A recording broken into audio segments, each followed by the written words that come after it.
은 너희가 나를 생각하던 것이 이제 다시 싸게 남이니 너희가 또한 이를 위하여 생각은 하였으나 기회가 없었느니라. 내가 궁핍함으로 말하는 것이 아니니라. 어떠한 형편에든지 나는 자족하기를 배웠노니 나는 비천에 처할 줄도 알고 풍부에 처할 줄도 알아. 모든 일 곧 배부름과 배고픔과 풍부와 궁핍에도 처할 줄 아는 일체의 비결을 배웠노라. 내게 능력 주시는 자 안에서 내가 모든 것을 할 수 있느니라. 아멘. 오늘은 빌립보서 4장 하겠습니다.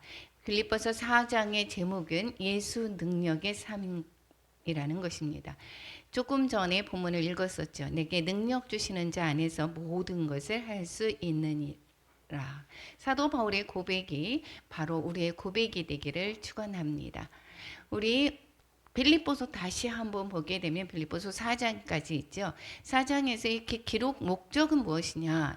에바브로 디도 편에 이 빌립보 교인들이 이 사도 바울을 생각하는 그러한 마음으로 헌금을 했습니다. 그거에 따라서 이제 그 답장하는 내용이죠. 그래서 거기에서 뭐라고 얘기합니까? 교인들에게 자신의 안부를 또한 고개 갇혔다는 소식을 듣고 걱정하는 교인들에게 안부를 전했고, 그리고 보내준 선물에 대한 감사 인사를 하게 됩니다. 그리고 빌립보 교회에 바울에게 경제적 지원을 했기 때문에 그 오늘 내용에 조금 전에 읽었었던 그 내용이 바로 감사 인사를 하는 것입니다.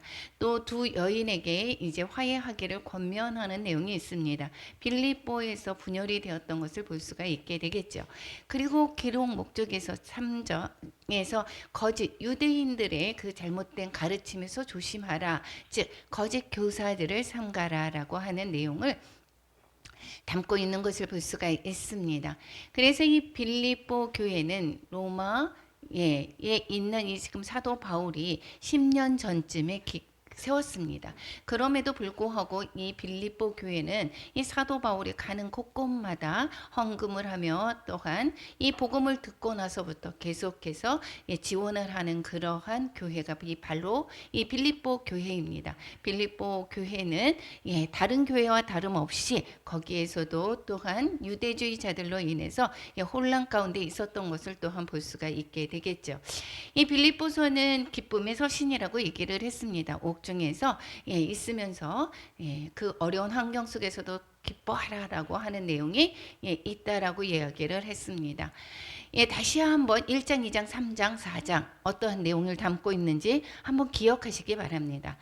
1장에서는 인사 내용이 있었죠. 그리고 사도 바울의 개인적인 상황을 이야기하면서 걱정하지 말아라. 나는 여기에서 메인바 되었지만 오히려 복음의 진보를 이루게 되었다. 옥에 갇히면서 만나게 되는 그 또한 그 감옥의 관수들이나 이런 분들이 있죠. 이 만나는 새로운 만남을 통해서 또한 접하지 못했던 사람들에게 복음을 전할 수 있는 계기가 되었고, 이 사도 바울이 또 갇힘으로 말미암아 시기적으로 또 다른 사람들이 열심히 복음을 전했다 이야기를 하면서 나는 어떻게 되든지 나는 예수 그리스도가 존귀케 되는 삶을 살기를 바란다라고 하는 마음을 또한 담았던 것을 기억하실 것입니다. 그래서 1장이 예수 존귀의 삶에 관해서 말씀하고 있었고, 두 번째 2장에서는 여러 가지 그리고 이제 사도 바울의 개인적인 상황을 이야기하면서 권면을 하게 되겠죠. 훈계를 합니다.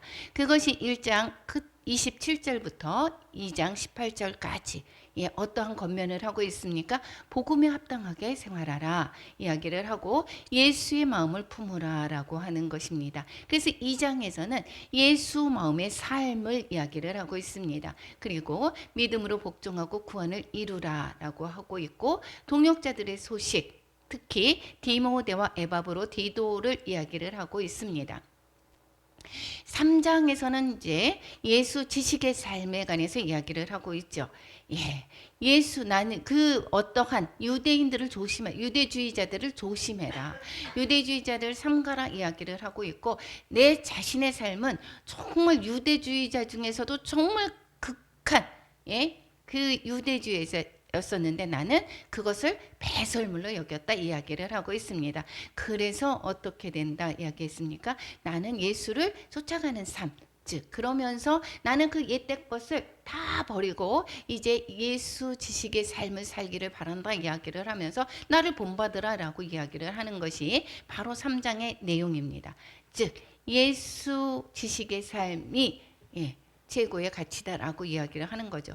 그래서 이 예수 지식의 삶이 아닌 다른 것이 섞인 삶 이런 것들을 조심하라. 이단들을 조심하라 이야기를 하고 있습니다. 이제 4장의 내용입니다. 4장의 내용은 권면과 감사 그리고 인사와 축도로 마무리하고 있습니다. 권면하는 것이 이제 4장 1절에서부터 9절까지인데 특히 분열이 되었다라고 얘기했었죠.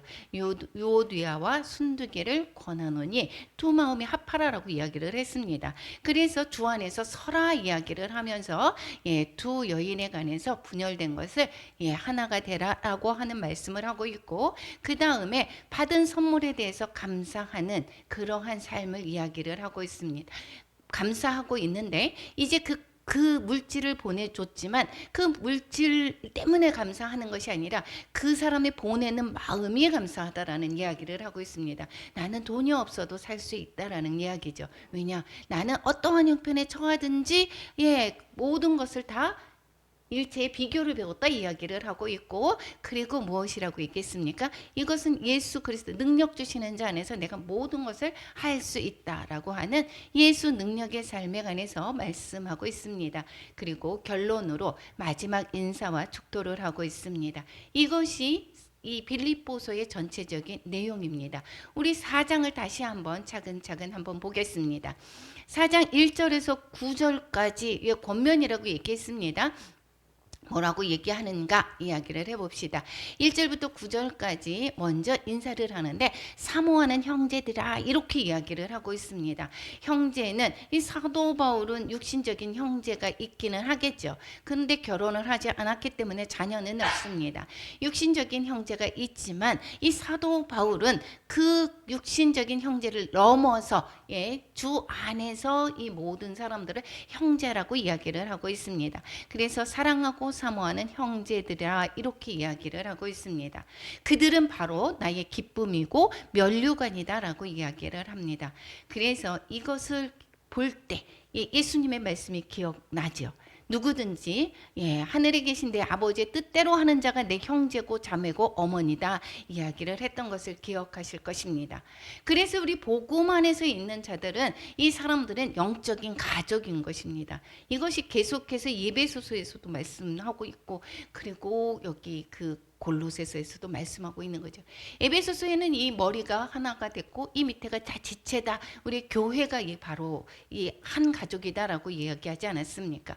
그래서 여기에서 이 한 지체다라고 이야기하면서 여기서 바로 형제고 자매다 이야기를 하고 있습니다. 그래서 결국은 우리 교회 안에서의 이 모든 성도들의 아픔이 곧 내 아픔이고 기쁨이 바로 내 기쁨이 되는 것입니다. 그러면서 그들에게 이야기합니다. 주 안에서 굳게 서라 이렇게 이야기합니다. 주 안에서 서라. 이와 같이 주 안에서 서라. 주 안에서 굳게 서라라고 이야기를 하고 있는 것은 서라라고 하는 것은 이 자기의 초소로에서 최선을 다하는 모습을 이야기를 하고 있습니다. 군인들은 자기 초소를 떠나면은 안 되죠. 그러면 자기에게 맡겨진 거기에 빈 공간이 생깁니다. 자기가 주 안에서 거기 초소를 지키지 아니하면 거기에 통해서 여기에서 구멍이 생길 때 거기에서 적군이 침입하는 통로가 될 수도 있습니다. 우리의 모습이 바로 주님 안에서 굳게 서야 된다라는 것입니다. 주 안에서 서지 않았을 때 어둠의 영이 그에 공격하게 된다라는 것을 말씀하고 있습니다. 우리는 주 안에서 서라 얘기를 하고 있습니다. 주님 아니어야 우리가 발을 딛고 있는 것이 어디여야 된다고요? 주 아니어야 된다라는 것입니다. 그러므로 이렇게 있겠습니다. 이것은 그러므로는 3장 끄트머리에 있었던 이야기 기억나십니까? 우리는 하늘의 시민권자이다. 우리는 이 땅에 속한 자가 아니다. 이야기를 하고 있습니다. 우리가 대사관이라고 그랬더니 대사는 어떻게 어느 나라에 살든지 하나님의 나라를 그 나라의 일을 대변하고 있죠.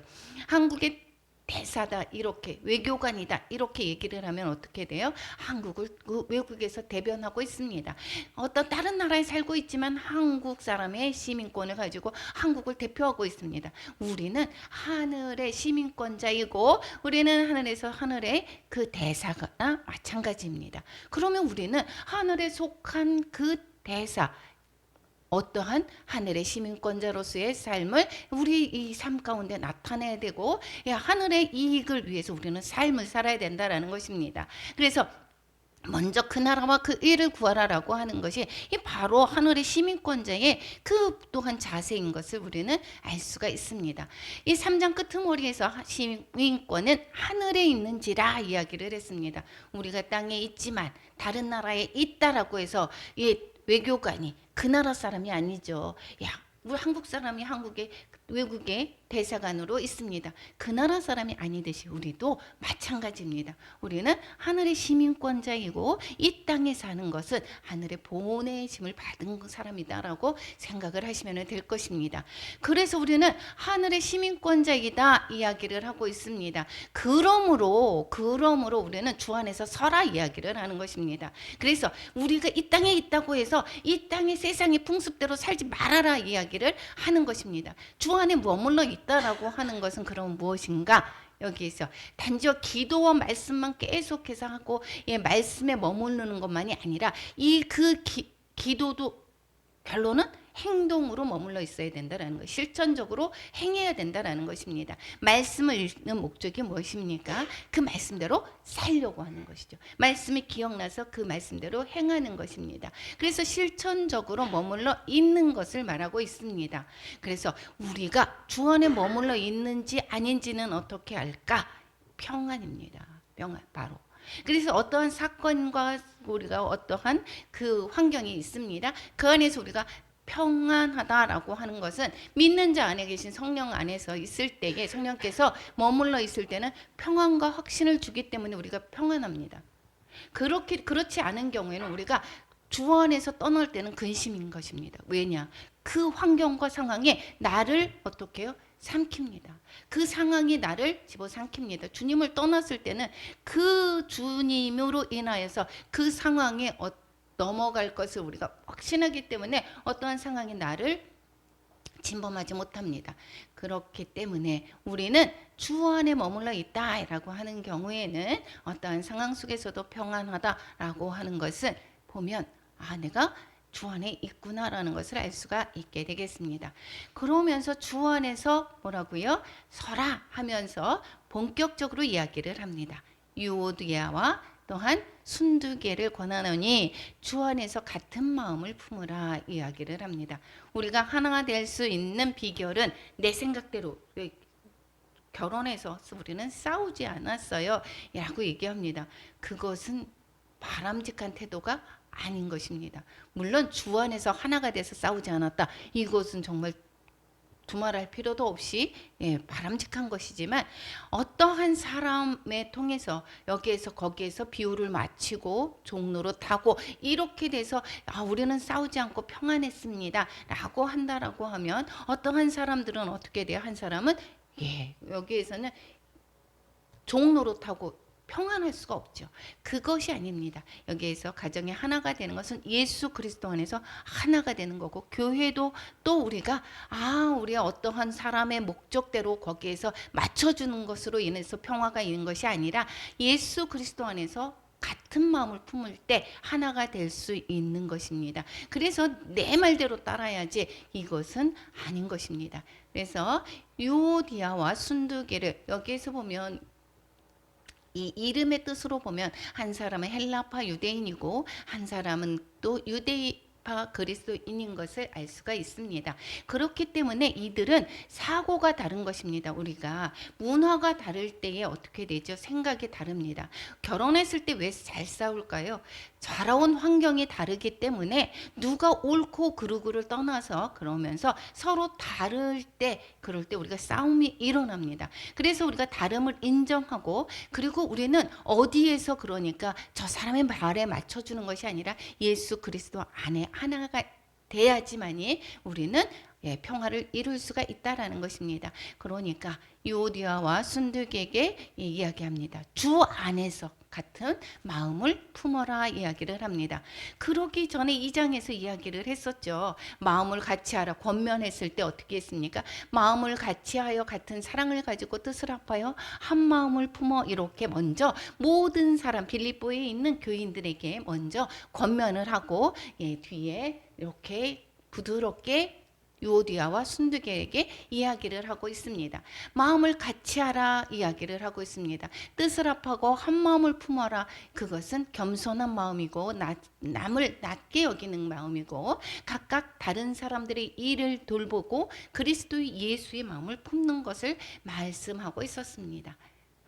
세 번째, 권면하는 내용의 세 번째는 이 여자들을 도우라. 이 여자들은 무엇입니까? 유오디아 순두계를 말하고 있습니다. 그들이 또한 이 빌립보 교회는 갔을 때에 회당에서 복음을 전하지 않았었죠.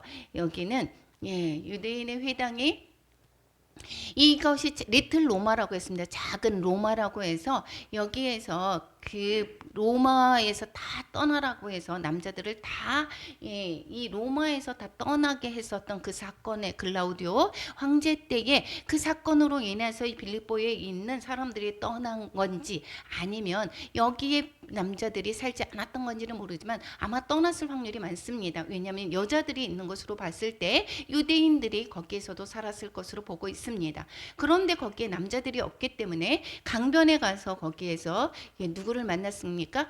루디아를 만나고 거기에서 교회를 시작을 했습니다. 여자들이 먼저 시작이 되었었죠. 그렇기 때문에 여정에 이 파워들이 많이 힘이 큽니다. 그리고 여자들이 더욱더 이게 믿음으로 성장한 사람들이 되게 신실한 사람들이 많았던 것입니다.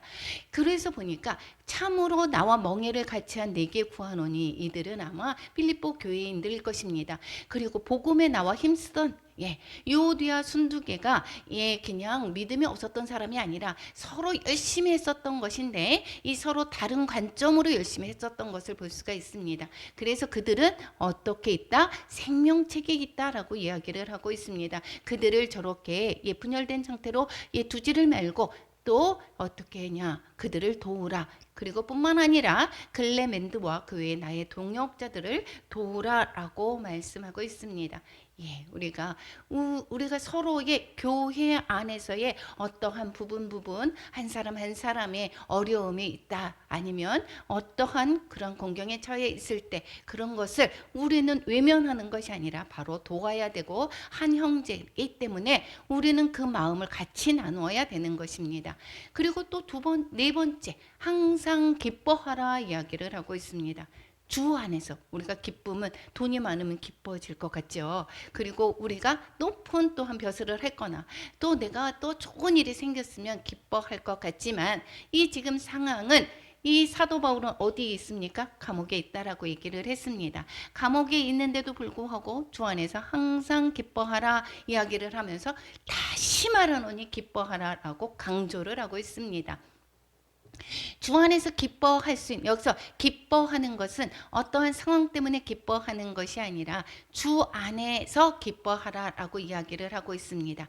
주 안에서 기뻐한다는 것은 바로 무엇 때문에 기뻐하는 것입니까? 구원의 하나님으로 말미암아 기뻐하는 것입니다.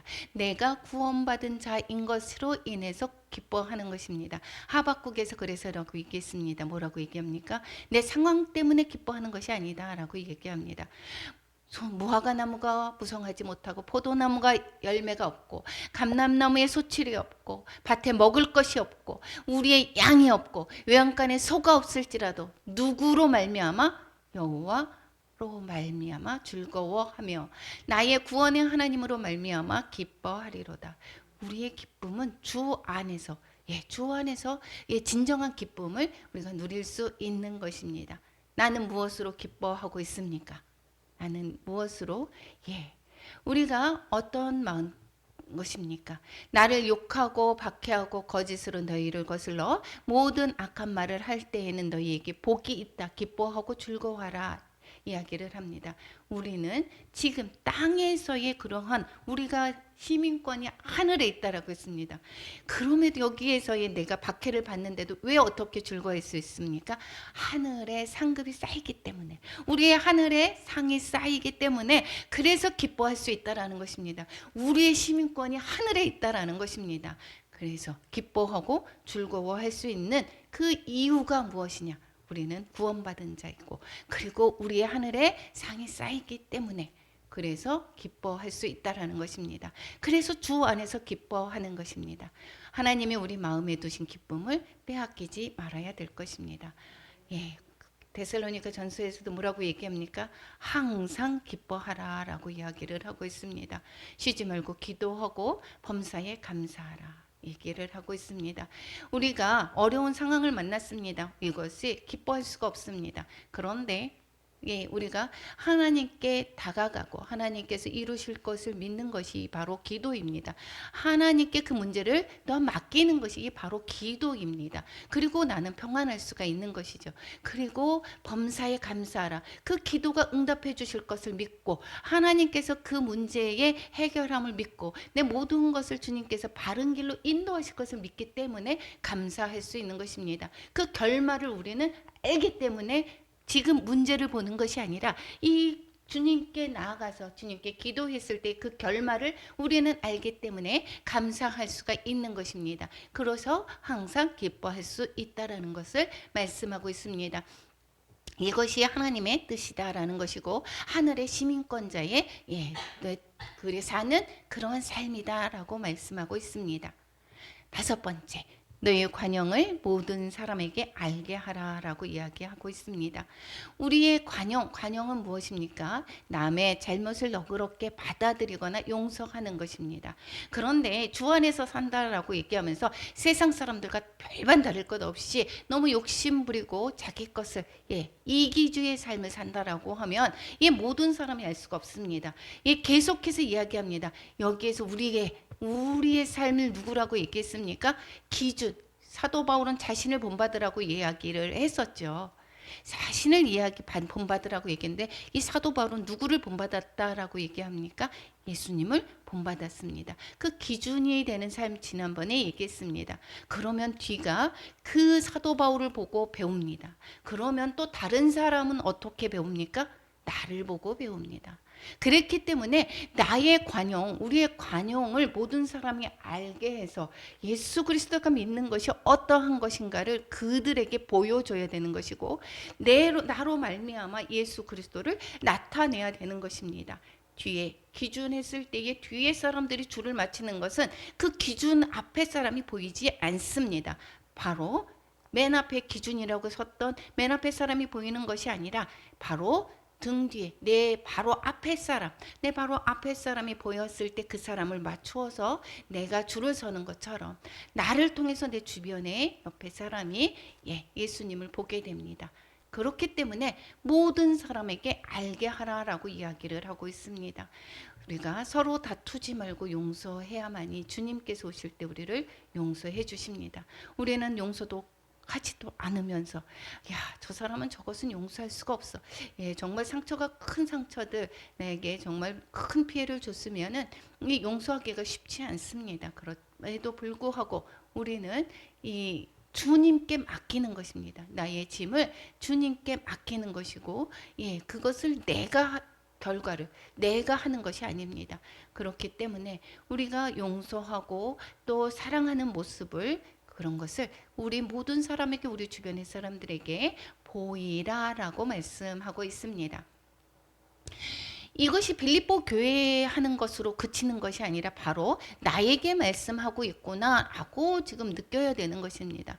뿐만 아니라 6절에 여섯 번째 뭐라고 얘기합니까? 6절에서 아무것도 염려하지 말고 감사함으로 하나님께 기도하라라고 이야기하고 있습니다. 염려와 걱정은 하나님을 떠난 마음입니다. 하나님이 함께 하실 때 하나님이 나와 함께 하셔. 하나님이 그 모든 문제들을 이끌어 가실 거야 라고 한다면 걱정하지 않습니다. 그래서 여호수아 갈렙이 가나안 땅에 들어갔을 때에 그 문제를 보지를 않았고 하나님의 약속의 말씀을 보았고 하나님께서 먼저 행하실 것을 믿었기 때문에 담대할 수가 있었던 것이 아닙니까? 그러니까 우리가 염려와 걱정은 무엇을 보는 것입니까? 사물에 보여지는 현상에 내 마음이 기울어지게 될 때 우리는 걱정과 염려가 생기는 것입니다. 그래서 우리가 염려하지 말라라고 이야기를 하고 있습니다. 우리가 하나님의 평강이 그리스도 예수 안에서 나의 마음과 생각을 지키려고 한다라면 우리가 행위를 어떻게 해야 된다라고 얘기를 합니까? 6절에 모든 일에 기도해라, 간구해라 이렇게 얘기합니다. 감사해라, 하나님께 아뢰라 이야기를 하고 있습니다. 모든 일입니다. 요것은 하고 저것은 안 하고 이것이 아니라 모든 일에 아무것도 염려하지 말고 모든 일에 기도는 하나님께 의탁하는 것입니다. 그리고 간구, 나의 필요를 또한 하나님께 아뢰입니다. 그리고 감사하라고 합니다. 아뢰었을 때 왜 감사할 수 있습니까? 그 결말을 우리가 알기 때문에 감사할 수 있습니다. 이것을 하나님께 아뢰라라고 이야기합니다. 그래서 우리는 이게 내가 사는 것이 아니라 내 안에 그리스도께서 사는 것이기 때문에 우리의 그 걱정과 근심뿐만이 아니라 이 모든 삶에서 여기에서 하나님께 서렌더 이렇게 말씀하죠. 목사님이 잘 얘기하시죠. 이 맡기는 것입니다. 우리의 모든 것을 맡겼을 때에 그 모든 짐들을 주님께 맡기기 때문에 우리는 평안할 수가 있는 것입니다. 그래서 그럴 때 어떻게 된다라고 얘기합니까? 하나님의 평강이 나의 마음과 생각을 지킨다라고 말씀하고 있지 않습니까? 우리의 삶에서 걱정이 있습니까? 염려가 있습니까? 걱정과 염려하지 말고 기도와 간구로 너희 구할 것을 감사함으로 하나님께 아뢰시기 바랍니다. 7번째, 그리스도인의 생활 표준을 마음에 기억하라 라고 이야기합니다. 그리스도인의 생활 표준을 많이 얘기해 놓고 있습니다. 어떠한 것입니까? 끝으로 형제들아 무엇이든지 참되며 진리로 행하라라는 것입니다. 무엇이 참이다라고 이야기합니까? 내 생각이 옳아, 여기서 내 생각이 맞아, 세상의 원리가 참이 아닙니다. 진리는 바로 예수 그리스도의 말씀인 것입니다. 무엇이든지 참되고 무엇이든지 경건하라라고 얘기합니다. 경건한 것은 존경받을 만한 사람인 것을 말하고 있습니다. 경건하며 무엇이든지 옳으며 옳은 것은 무엇입니까? 하나님의 뜻이 옳은 것입니다. 왜가 옳다라고 하는 것이 세상의 기준으로 옳은 것이 아니다라는 것을 기억하시기 바랍니다. 하나님의 뜻을 행하며 무엇이든지 정결하며 거룩함과 순결함인 것입니다. 세상의 행위로 말미암아 정결하고 죄가 있고 없고를 이야기하지만 내 마음 안에서도 생각으로도 또한 품었던 그 모든 것들이 바로 죄라는 것입니다. 그렇기 때문에 내 마음 안에서 거룩함과 순결함을 유지하라 이야기를 하고 있습니다.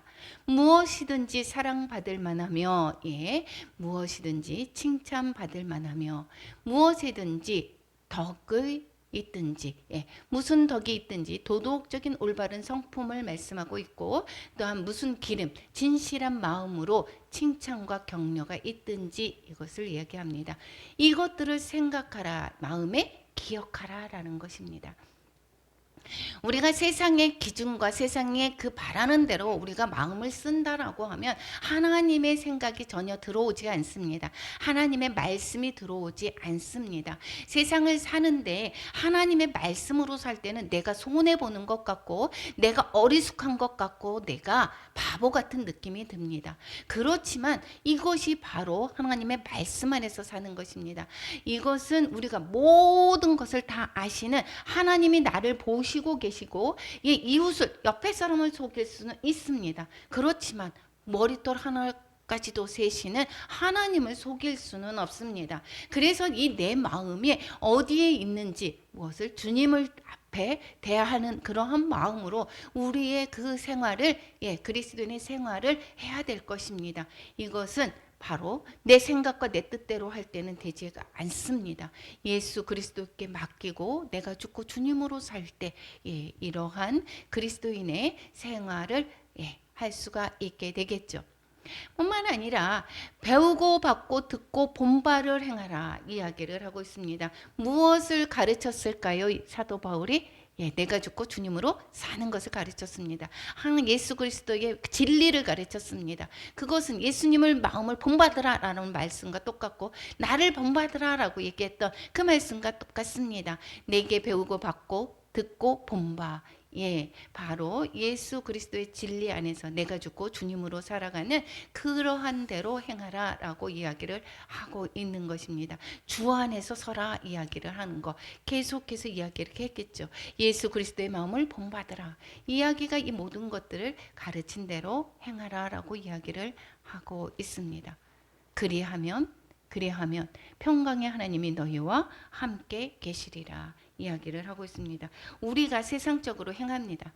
나는 예수님을 믿어. 그래 나는 구원받았잖아. 그러니까 나는 이미 구원받은 자야. 나는 내 생각대로 내 이익대로 살아도 나는 어차피 구원받은 자야.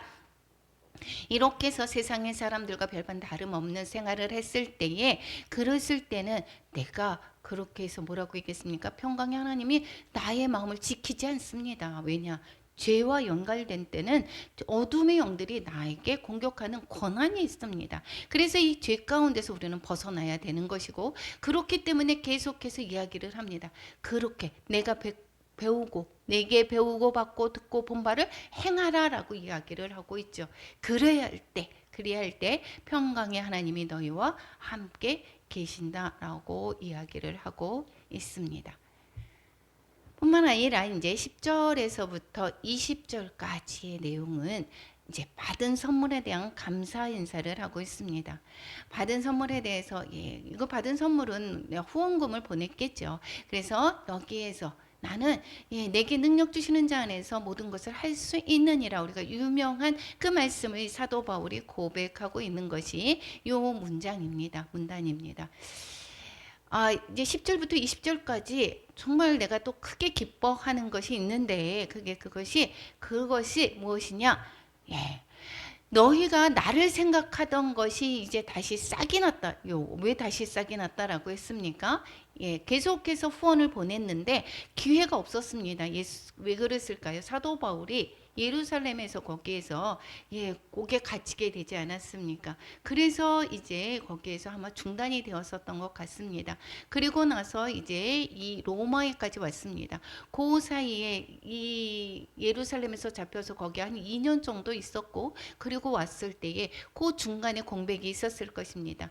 그래서 후원했던 일들이 계속 있었는데 중단이 잠깐 됐었다가 다시 이제 이 로마 감옥에 있다는 소식을 듣고 에바브로 디도 편에 선교 헌금을 보냈겠죠. 그랬을 때에 다시 싹이 나미니 이렇게 이야기하고 있고 여기에서 이들을 위해서 생각은 있었으나 안 하게 된 것이 기회가 없었기 때문에 안 했다라는 것입니다. 할 마음이 없어서가 아니라 기회가 없었다 이야기를 하고 있습니다.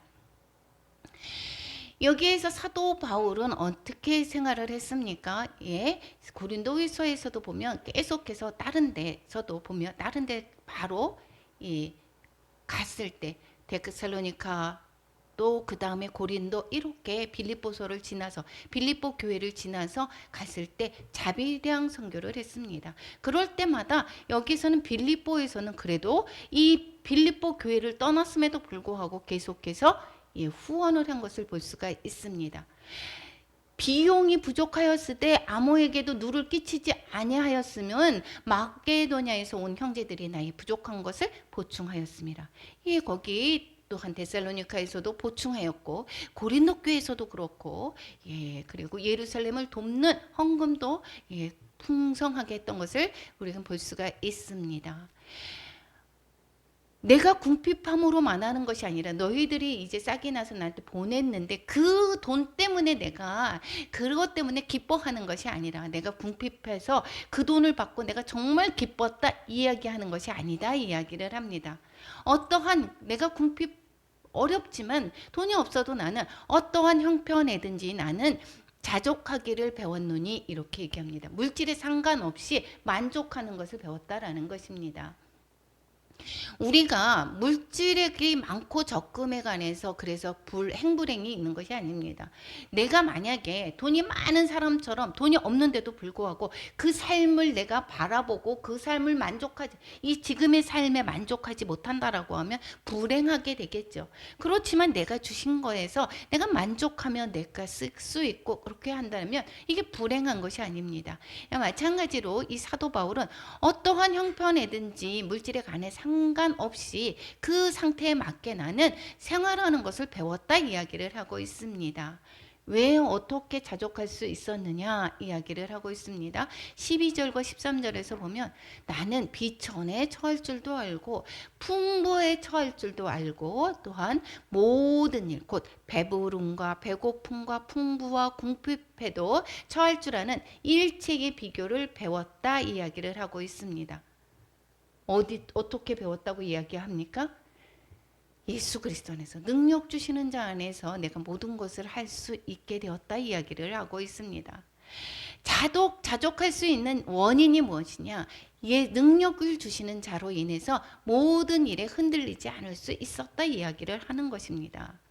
내가 돈이 많다라고 해서 내가 정말 교만해지거나 내가 돈이 없다라고 해서 비천하거나 이러지 않았다라는 것입니다. 돈하고 상관없이 내가 사는 법을 내가 예수 그리스도께서 내가 함께 하심으로 말미암아 능력을 주시는 그 예수 그리스도 안에서 사는 그러한 어떠한 환경에도 내가 자족하는 그러한 비결을 배웠다 이야기를 하고 있습니다. 그래서 내게 능력 주시는 자 안에서 내가 모든 것을 할 수 있다는 것은 내가 어떠한 형편에든지 내가 처할 줄을 알게 되었다 이야기를 하고 있는 것입니다. 그런데 우리는 보통 이 말씀을 어떻게 하죠?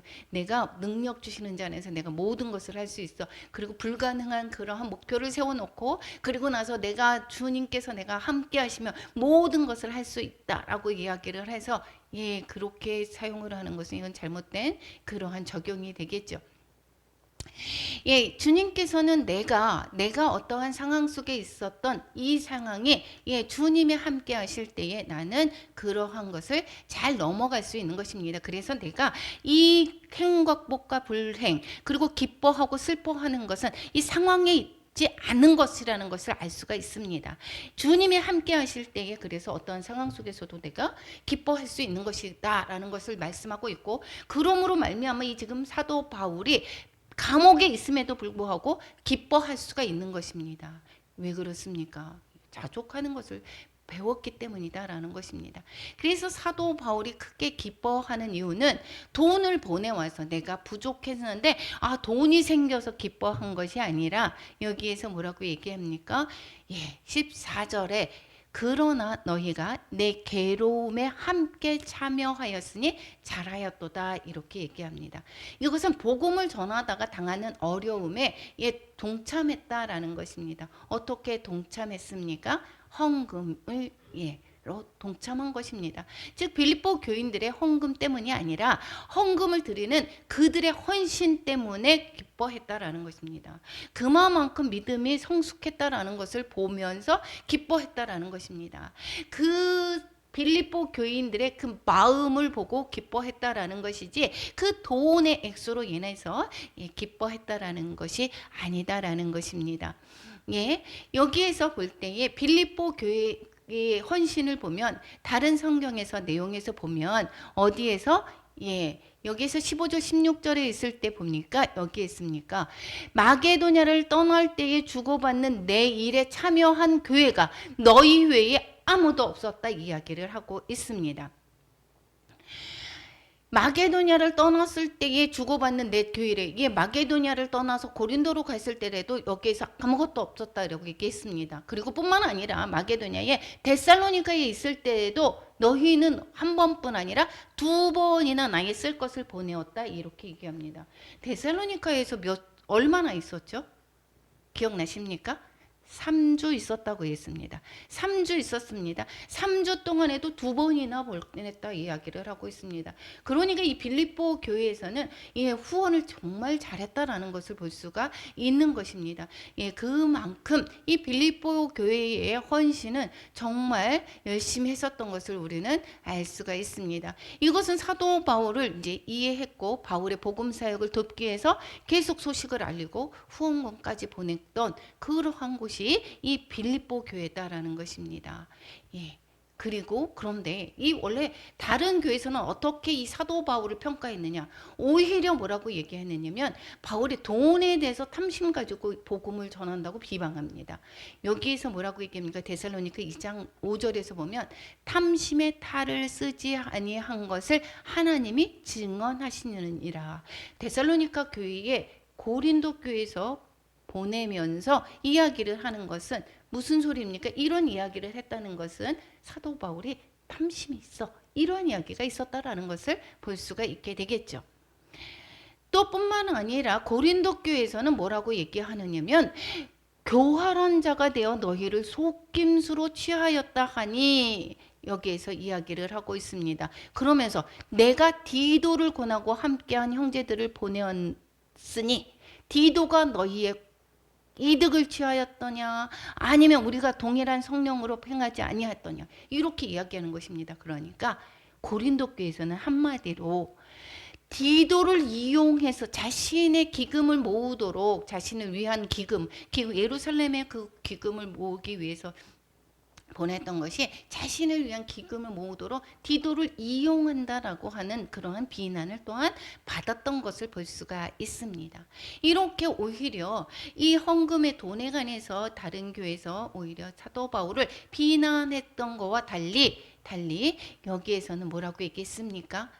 마게도니아에서 온 형제들이 나의 부족한 것을 보냈다. 즉 빌립보 교회는 데살로니가든 아니면 고린도 교회에서든 다 보냈습니다. 뿐만 아니라 어떻게 했습니까? 여기에서 그것을 이와 같이 여기서 사도 바울은 어디를 가든지 자비량으로 선교를 했습니다. 자비량으로 선교했는데 빌립보 교회에서만 여기에서 계속해서 헌금을 보낸 것을 알 수가 있습니다. 예루살렘의 교회에 헌금했을 때도 빌립보 교회에서 여기에서 풍성한 연보를 한 것을 우리는 알 수가 있습니다. 고린도후서 8장 2절만 같이 한번 읽어보겠습니다. 한란의 많은 시련 가운데서 그들의 넘치는 기쁨과 극심한 가난이 그들의 풍성한 연보를 넘치도록 하게 하였느니라. 이 환난 가운데서도 시련 가운데서도 그러면서도 이 헌금을 하는데 주저하지 않았던 것을 볼 수가 있게 되겠습니다. 그리고 이제 중간에 어떻게 하게 되겠습니까? 중간에 이제 예루살렘으로 가면서 목에 갇히면서 소식이 끊겼겠죠. 그러면서 이제 잠시 중단이 되었던 것을 다시 로마에까지도 헌금을 보낸 것입니다. 얼마나 기뻐하겠습니까? 선교사역에서 빌립보 교인들이 함께 동참하는 것으로 사도 바울은 정말 그래서 기뻐했다는 것입니다. 17절에 이야기합니다. 내가 선물을 구함이 아니요 오직 너희에게 유익하도록 풍성한 열매를 구합니다. 이야기를 하고 있습니다. 열매 있는 신앙인이 되었다라는 것이 정말 기쁘다라고 말씀하는 것입니다. 이 빌립보 교회가 그만큼 열성으로 사도 바울의 그 고난에 함께 동참한 것을 볼 수가 있습니다. 그리고 18절에서 보면 여기에서 뭐라고 얘기합니까? 내게 모든 것이 있고 또 풍부한지라 에바브로 디도편에 너희가 준 것을 받음으로 내가 풍족하니 이는 받으실 만한 향기로운 제물이요 하나님을 기쁘시게 한 것이라 이렇게 이야기합니다. 즉 이것은 무엇이냐? 에바브로 디도편에 준 것을 받았다 이렇게 얘기를 영수증이나 마찬가지입니다. 완전히 수령했다 이야기를 하고 있는 것입니다. 이걸 그렇게 해야지만이 에바브로 디도편에서 물질이 새지 않았던 것을 알 수가 있게 되겠죠.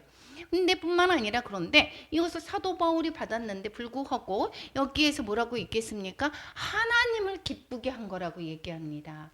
이것은 우리가 선교 헌금을 합니다. 우리가 또한 어떠한 헌금을 합니다. 이것이 우리가 교회에 한 것이 아니라 인도에 한 것이 아니라 담임 목사님에게 한 것이 아니라 인도에 갈 때 우리가 선교 헌금을 했습니다. 그리고 WHM에 선교 헌금을 합니다. 이것이 바로 그 목사님에게 한 것이 아니라 바로 누구에게 한 것이라고 얘기합니까?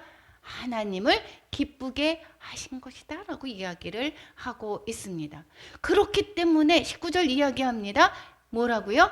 그 풍성한 대로 너희 모든 쓸 것을 채우시리라 이렇게 이야기를 하고 있습니다. 하나님께서 기쁘게 받으셨고 향기로운 제물이 되었기 때문에 그러므로 말미암아 이 그 너희들의 헌신이 또한 풍성한 대로 너희 모든 쓸 것을 채울 것이다 라고 말씀하고 있습니다. 마태복음에서 먼저 이야기를 하고 있죠. 너희는 먼저 그의 나라와 그의 의를 구하라. 그리하면 모든 것을 너희에게 더하시리라. 우리가 헌금하는 것을 손해보는 거라고 생각을 하십니까? 헌금하는 것을 내 것을 축낸다라고 생각하십니까? 이것이 바로 하늘의 상급을 쌓는 길이고 뿐만 아니라 나의 그 모든 쓸 것을 더 풍성하게 채우시는 놀라운 하나님의 그러한 비법인 것입니다. 먼저 주라라고 이야기를 합니다. 우리가 나누어질 때 그럴 때 우리는 또 들어오게 됩니다. 여기에서 그러한 비결을 또한 깨달으시고 우리가 내가 손에 움켜쥐고 있다 그러면 그것은 어떻게 돼요? 썩는다라고 이야기를 하고 있습니다. 그리고 이제 이렇기 때문에 누구에게 영광을 돌립니까? 이렇게 빌립보 교인들의 그러한 신과 이러한 성숙을 바라보며 이것이 모두 다 무엇입니까? 하나님의 은혜다라고 생각하시고 하고 하나님 곧 우리 아버지께 세세무궁토록 영광을 돌리고 있습니다. 그래서 모든 것을 인도하고 계시는 하나님을 찬양하며 영광을 돌리는 것입니다. 하나님께서 영광을 받으시기에 물론 합당하신 분입니다. 우리의 인도 그런 모든 사역 가운데 이루시는 하나님께 영광을 올려드리는 것입니다. 그리고 21절에서부터 23절까지 마지막 인사와 축도를 하고 있습니다. 나와 함께 있는 형제들이 인사를 한다 이야기를 하고 있습니다. 그래서 너와 함께 누구누구 있었다고 했습니까? 골로새서를 통해서 우리가 또한 빌레몬서를 통해서 우리는 유추해 볼 수 있죠. 누가가 있었습니다. 아리스다고 또 마가 디모데 등이 있었습니다. 뿐만 아니라 거기에서 가이사의 집 사람들이 문안한다 이야기를 하고 있습니다. 가이사의 집 사람 각종 관공서에서 고용된 사람들입니다. 이들은 어떠한 결실이죠? 사도 바울이 옥에 갇힌 그러한 결실인 것입니다. 그러므로 말미암아 즉 가이사의 집사람들을 만나게 되었고 그들에게 복음을 전할 수 있었던 것입니다. 주 예수 그리스도의 은혜가 너희의 심령에 있을지어다 하면서 축도로 마무리하는 것을 볼 수가 있습니다. 이렇게 빌립보서 4장까지 사도 바울이 이 정말 사랑하는 마음으로 보내는 것을 볼 수가 있게 되겠죠. 우리 다시 한번 보겠습니다. 1장부터 4장까지 다시 한번 기억하시기 바랍니다. 1장은 무슨 이야기가 있었습니까? 우리가 1장 20절에서 보면 내 몸에서 그리스도가 존귀하게 되게 하려 함이다 이야기를 하고 있습니다. 나는 어떠한 일에든지 부끄러워하지 아니하고 지금도 전과 같이 온전히 담대해서 살든지 죽든지 내 몸에서 그리스도가 존귀하게 되게 하는 삶을 산다 되게 하려 한다 이야기를 하고 있습니다. 1장 예수 존귀의 삶인 것입니다. 두 번째 2장 너희는 이 마음을 품으라 곧 그리스도 예수의 마음이니 예수 마음의 삶을 살아라 이야기를 하고 있습니다. 또한 예, 빌립보서 3장 8절에서 보면 모든 것을 해로 여김은 내 주 예수 그리스도 예수를 아는 지식이 가장 고상하기 때문이라. 예수 지식의 삶에 관해서 말씀하고 있고 4장 예, 내게 능력 주시는 자 안에서 내가 모든 것을 할 수 있다. 어떠한 형편에 처하든지 내가 다 견딜 수가 있다. 이야기를 하고 있습니다. 예수 능력의 삶을 말씀하고 있습니다. 이렇게 빌립보서 4장에 예, 이 사랑의 편지, 기쁨의 편지를 보내는 것을 볼 수가 있습니다. 그럼 오늘 4장에서는 우리가에게 적용할 것이 무엇인가? 주 안에서 굳게 서자. 주님 안에서 한 마음이 되자. 우리는 하나가 되는 것은 주 안에서입니다. 믿음으로 기뻐하자. 염려를 없애는 가장 빠른 방법, 확실한 방법 무엇이라고 했습니까? 기도와 강구라고 했습니다. 동역자의 사랑과 신뢰는 인생에 큰 힘이 되고 있습니다. 혼자서는 할 수가 없습니다. 그래서 우리는 함께 합심해서 하나님의 나라를 일구어 나가는 것입니다. 내게 능력 주시는 자 안에서 모든 것을 할 수가 있습니다. 믿음으로 어떠한 형편에든지 자족할 수 있어야 될 것입니다. 그리고 뿐만 아니라 복음을 전파하는 곳에 기도와 물질로 우리가 협력하는 것은 바로 하늘의 상급을 쌓는 일이다 라고 이야기하고 있고, 또 먼저 하나님의 나라를 위해서 우리가 헌신할 때 하나님께서 우리의 모든 필요를 채우신다라는 것을 말씀하고 있습니다. 모든 필요와 쓸 것을 채우시는 것은 바로 하나님이십니다. 하나님을 의지하시기 바랍니다. 우리가 그분의 뜻대로 지혜대로 살 때 영광이 되고 있습니다. 하나님께 영광을 올려드리고 싶습니까? 우리는 어떠한 것이 하나님께 영광이 되는 것입니까? 네, 하나님의 뜻대로 살 때, 하나님의 말씀대로 순종할 때 그것이 바로 하나님께 영광 올려드리는 삶인 것입니다. 이렇게 빌립보를 통해서 우리가 또 사도 바울이 말씀하시는 것이 우리의 삶 가운데 적용하며 살 수 있는 그러한 큰 힘이 되는 그러한 시간이 되었기를 축원합니다. 우리